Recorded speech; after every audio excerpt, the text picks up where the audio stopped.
Assalamualaikum warahmatullahi wabarakatuh. Apa kabar sobat sekalian? Semoga baik-baik saja. Jumpa lagi di channel Dialgo. Kali ini kita akan membahas info kesehatan yang ada di sekitar kita.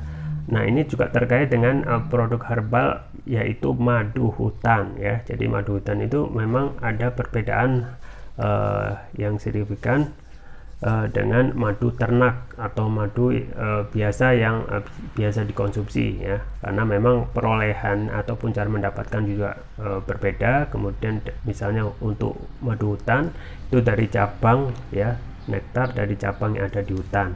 Nah, kali ini kita akan membahas ya, apa sebenarnya perbedaan madu hutan dan madu ternak ya, supaya kita bisa membedakan. Yang kedua, mana yang menjadi preferensi kita untuk memilih gitu ya. Dan yang paling penting adalah jangan sampai tidak menyediakan stok madu hutan itu ya di rumah untuk menjaga kesehatan kita dan juga keluarga sehari-hari.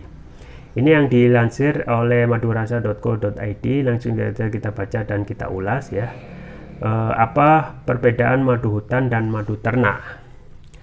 Kamu suka mengkonsumsi madu? Untuk kamu pecinta madu, berapa macam jenis madu yang sudah kamu coba? Sadar atau tidak, ternyata madu memiliki rasa yang tidak hanya manis saja loh. Ya, pakai lo ya. Madu pun memiliki rasa berbeda, tidak hanya dirasa, tekstur madu pun ternyata tidak semua sama. Meski namanya sama-sama madu, kira-kira apa yang penyebab madu dapat berbeda rasa? Yuk, temukan jawabannya di artikel ini. Sama seperti sumber penghasilannya, madu pun dikategorikan menjadi dua ya. Pertama madu hutan, kedua madu ternak. Apa perbedaan madu hutan dan madu ternak? Madu yang dihasilkan dari lebah yang ada di hutan biasanya disebut madu hutan, sedangkan madu yang dihasilkan dari lebah yang diternakan dikenal dengan madu ternak. Perbedaan pertama ada pada jenis lebah. Untuk madu hutan dihasilkan oleh jenis lebah Apis dorsata. Apis dorsata merupakan lebah terbesar berukuran sekitar 1 cm sampai 2,5 cm. Lebah hutan ini merupakan lebah madu Asia yang paling produktif menghasilkan madu.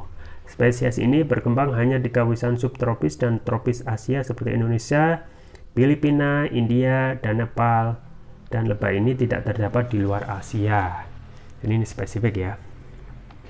Kemudian lebah ternak adalah lebah Apis cerana dan Apis mellifera. Kedua jenis lebah ini dipilih sebagai lebah ternak karena tidak memiliki sifat agresif seperti lebah hutan. Apis dorsata, lebah ternak, mengambil sumber nektar dari satu jenis pohon utama uniflora, sedangkan Apis dorsata mengambil sumber nektar dari beragam pohon atau multiflora. Lainnya, madu hutan dianggap sebagai madu yang memiliki kualitas terbaik dari madu ternak. Mengapa? Karena sumber nektar yang diperoleh berasal langsung dari tumbuhan di hutan alami. Artinya, tumbuhan tersebut tidak tercemar oleh polusi dan pestisida. Sedangkan madu ternak, sumber makanan yang didapat berasal dari tumbuhan yang cukup dekat dengan jangkauan bahan kimia seperti pestisida dan polusi udara. Jadi baik mana madu hutan atau madu ternak, kedua jenis madu ini memiliki kualitas yang sama-sama bagus asalkan pengolahan dilakukan secara alami dan baik. Namun madu hutan teksturnya agak lebih cair dibandingkan madu ternak. Ini karena kontur hutan lebih basah sehingga mempengaruhi madu yang dihasilkan mengandung lebih banyak air. Nah, untuk pilihan madu terbaik ya seperti ini ya. Ya, sobat sekalian, jadi itu ya perbedaan madu hutan dan madu ternak yang akan memperkaya literasi kita terkait madu permaduan ya. Bagi Anda yang ingin mencoba madu hutan yang kita ketahui lebih berkualitas gitu ya daripada madu ternak yang jauh dari adanya pencemaran, misalnya polusi ya. Jadi bukan polusi dan pestisida ya, itu biasanya ada dari madu ternak. Nah, sedangkan madu hutan ya keunggulannya adalah kualitasnya lebih baik dari madu ternak karena nektarnya peroleh langsung dari tumbuhan di hutan alami, jadi tidak tercemar polusi dan pestisida ya. Nah, memang untuk madu ternak sendiri ya kita ketahui dari jenis lebahnya sendiri itu adanya lebah yang super ya, atau lebah yang terbesar ukurannya ya sekitar 1 cm ya, berarti sekitar 1 ruas jari itu kan, sekitar 1 cm sampai 2,5 cm itu lebah yang lebah hutan. Nah ini berbeda dengan kemungkinan untuk lebah ternak agak kecil-kecil gitu ya. Nah itu juga sudah membedakan ya, kalau lebah hutan itu namanya Apis dorsata, kalau lebah ternak yang biasa diternakkan itu adalah Apis cerana dan Apis mellifera ya.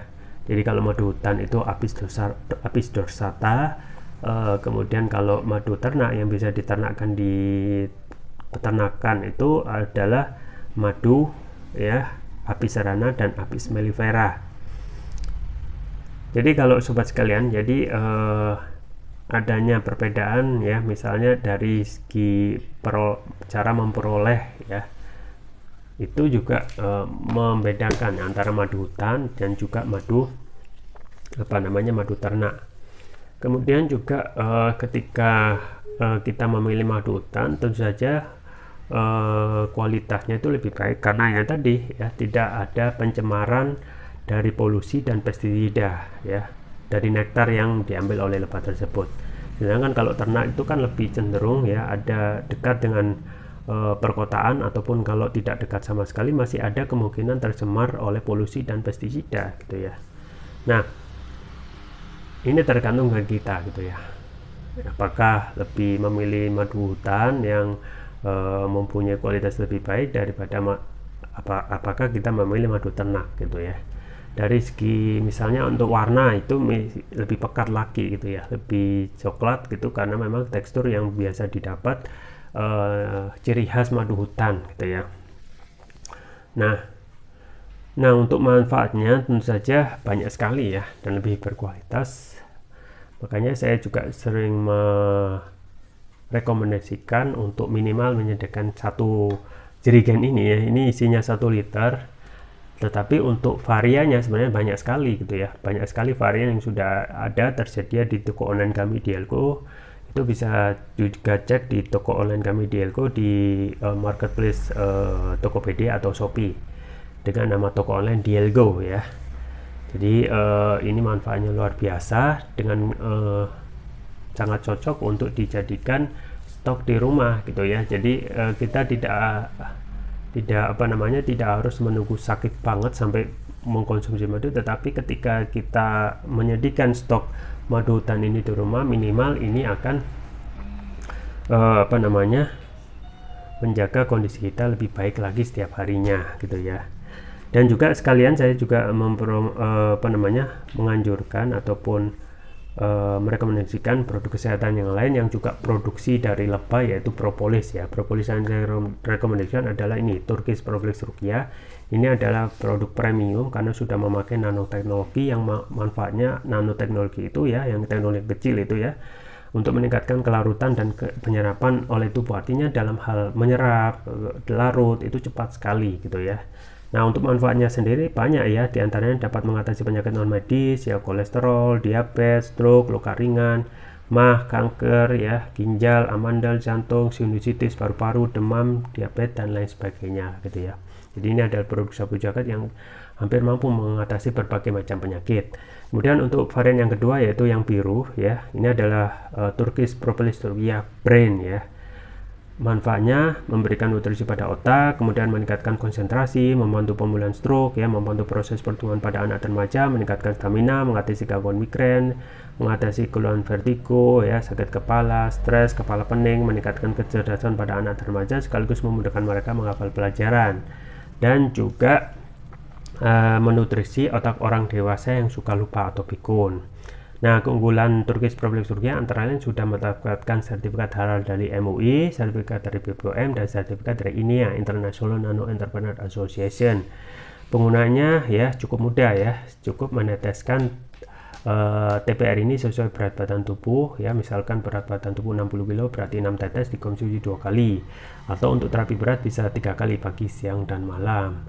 Jangan lupa untuk selalu menjaga kesehatan imunitas tubuh dengan konsumsi rutin Turkish Propolis Ruqyah, atau bisa mencoba ya bahasan kita kali ini yaitu madu hutan yang variannya juga banyak ya. Semuanya link pembelian ada di deskripsi, atau bisa kunjungi toko online kami di Elgo di Tokopedia atau Shopee. Itu saja yang bisa saya sampaikan, semoga bermanfaat. Jangan lupa like, share, dan subscribe. Sampai jumpa lagi. Wassalamualaikum warahmatullahi wabarakatuh.